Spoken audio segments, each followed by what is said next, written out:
El Imperio Romano se ha distinguido durante siglos por su poder, cultura, tecnología y principalmente por su vasta arquitectura. Entre estas se encuentran los no muy conocidos acueductos, los cuales son una de las obras más extraordinarias, ingeniosas y bellas creadas por el hombre, además de ser sumamente útiles para los habitantes, pues como dijo Sexto Julio Frontino, administrador del suministro de agua en la antigua Roma, a los beneficios tan numerosos y tan necesarios de tantos acueductos van pues a comprar las pirámides que no sirven obviamente para nada, o también las obras de los griegos, inútiles pero celebradas por todas partes. En la antigüedad, los hombres se asentaban al lado de los ríos o fuentes de agua, pues facilitaban la agricultura y la crianza de los animales. En este caso, Roma lo hizo a costas del río Tíber, pero conforme fue creciendo la población, el suministro de agua en el siglo IV fue deficiente. Fue por este motivo que la construcción de un sistema de abastecimiento de agua potable era indispensable. Así es como se inicia la construcción de los acueductos. El primer acueducto en construirse fue el Aqua Appia, después el Aqua Claudia. Incluso en el siglo III, Roma contaba con 11 acueductos. El Aqua Appia fue mandado construir por Apio Claudio Craso, en el año 312 a.C., con una longitud sorprendente de 16 kilómetros.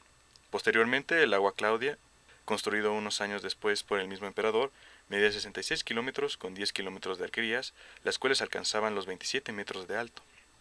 Otro de los acueductos más importantes es el de Aqua Marcia, construido en el 140 a.C. Este acueducto tenía la asombrosa capacidad de transportar 190 millones de litros por día, medía 92 kilómetros con 11 kilómetros de arquerías. En cuanto a su construcción y mantenimiento, los acueductos eran en su mayor parte subterráneos, alrededor del 20% eran arcos. Para que el agua fluyera hasta la ciudad se utilizaba una pendiente, medida cada 100 metros, que descendía poco a poco dependiendo de los kilómetros que se debieran recorrer. Para evitar perder la pendiente de montaña a montaña por los valles, se utilizaban los arcos de piedra. Pero, ¿por qué arcos? Para ejemplificar esto de mejor forma, tenemos las arquerías a escala. En los arcos radica parte de su esplendor arquitectónico. Uno de los factores fue el ahorro de material. En lugar de ser una pared recta, contenía los arcos huecos. Se construían sobre una estructura de madera temporal que sostenía cada piedra hasta colocar la última. De esta forma, el peso se distribuía uniformemente entre los dos pilares, lo cual permitía colocar más peso sobre estos y daba un buen soporte. Por otra parte, permitía el libre paso del aire a través de los valles. De igual forma, reducía el impacto sobre los campos y las zonas pobladas. Para construir un acueducto, los ingenieros especializados en acueductos evaluaban la fuente de donde se tomaría el agua, tanto su cantidad, sabor, claridad, así como su impacto a la salud en las personas que la consumían. Después de ser aprobada el agua, se trazaba la ruta, la inclinación, la anchura y la longitud del canal. También se pensaba en el mantenimiento posterior a su construcción. Por este motivo, para acceder a las partes subterráneas se hacían pozos de inspección. También el sistema se construía de tal forma que se pudiera desviar el agua del tramo afectado en caso de reparaciones. Para construir los acueductos se utilizaban alrededor de 700 esclavos. Los acueductos eran de ladrillo o piedra con un revestimiento de cemento impermeable. En promedio medían 90 centímetros de ancho y 1.8 metros de profundidad. Algunos subterráneos tenían respiraderos cada 73 metros. En la parte superior del canal se cubrían con lajas de piedra para evitar que el agua se ensuciara. Otro material utilizado para su construcción era el hormigón romano. Se dice que a donde quiera que llegaban los romanos, llegaban los acueductos, pero también otras civilizaciones tomaron como base a los romanos para la construcción de los acueductos. Por ejemplo, el rey de Judea en el siglo VIII mandó construir acueductos para abastecer de agua a Jerusalén. Actualmente, en Roma existen restos de los acueductos, e incluso 3 de esos grandes acueductos siguen en funcionamiento, abasteciendo de agua todavía a Roma desde hace siglos. De igual forma, en México se encuentran algunos restos de los acueductos como El acueducto de los Remedios, mejor conocido como Los Arcos, está ubicado en el municipio de Naucalpan de Juárez, dentro del Estado de México. Dicho acueducto consta de una arquería y 2 torres llamadas Los Caracoles, semejantes a las Torres de Babel. La distancia de los arcos es de 500 metros de largo por 16 de alto, contiene 50 arcos. En cuanto a la torre, es de 8 metros de diámetro, con una altura de 23 metros. En su interior se encuentra un conducto vertical para regular la presión y eliminar el aire de la tubería. En cuanto a su historia, la construcción fue iniciada en 1616 durante el virreinato de Diego Fernández de Córdoba, con el propósito de abastecer agua al santuario de los Remedios, desde el manantial de Simapa. Este sistema consistiría en un sistema de sifón, funcionando mediante una estructura subterránea que conduciría el agua del manantial a un almacén depositado a gran altura, en este caso, los caracoles, para ejercer mayor presión y abastecer agua a lugares con menor altura.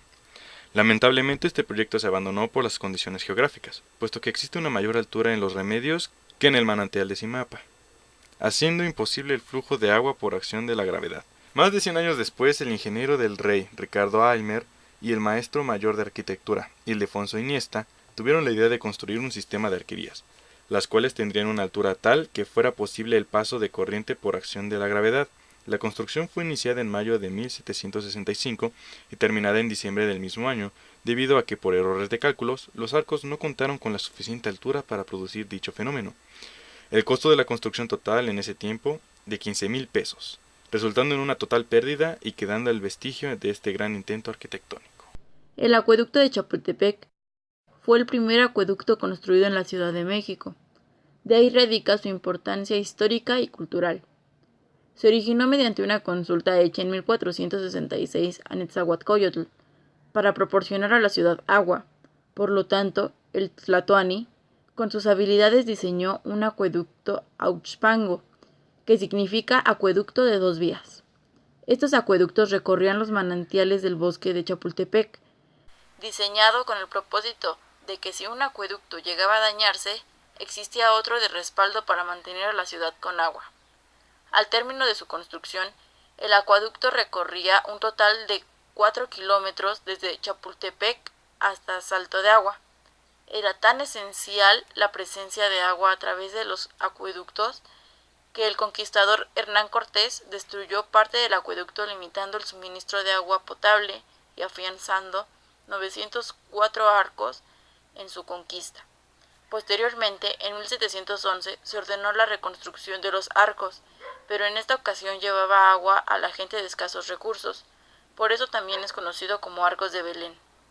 El acueducto dejó de funcionar, ya que el manantial de Chapultepec se agotó, y en el siglo XX se fue destruyendo para dar paso a la construcción del metro. Hoy en día solo se observan 22 arcos como recuerdo y homenaje del gran acueducto ubicado en la avenida Chapultepec. En el acueducto de Guadalupe, en la delegación Gustavo Amadero, va desde el pueblo de Santa María Tlalnepantla hasta la villa de Guadalupe. Posee 7 kilómetros dicho acueducto. Suma 2.310 arcos de poca altura. Fue construido el 23 de junio de 1743 con el propósito de evitar conflictos entre la villa y la República de Indios de Santiago Tlatelolco. Finalmente, su construcción terminó en julio de 1751 durante el gobierno del virrey Juan Francisco de Güemes y Orcasitas.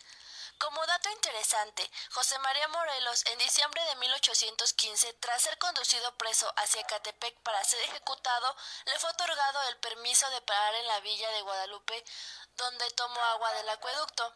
Fue en el gobierno de Porfirio Díaz donde se sustituye el acueducto por tuberías de hierro, dejando este de funcionar. Sin embargo, el 7 de abril de 1932, el acueducto fue declarado Monumento Histórico de la Nación. Actualmente, a pesar de que el acueducto fue restaurado, lamentablemente se observa descuidado y en malas condiciones estructurales. Finalmente, podemos observar mediante los vestigios de estas bellezas arquitectónicas la importancia de un sistema de aguas para la formación de una ciudad. También observamos la gran influencia que tuvo Roma e incluso en otro continente para la creación y formación de imperios. Sin embargo, no menospreciamos las habilidades y la tecnología del México prehispánico, pero reafirmamos uno de los conocimientos que trascendieron a lo largo de la historia desde el gran imperio romano.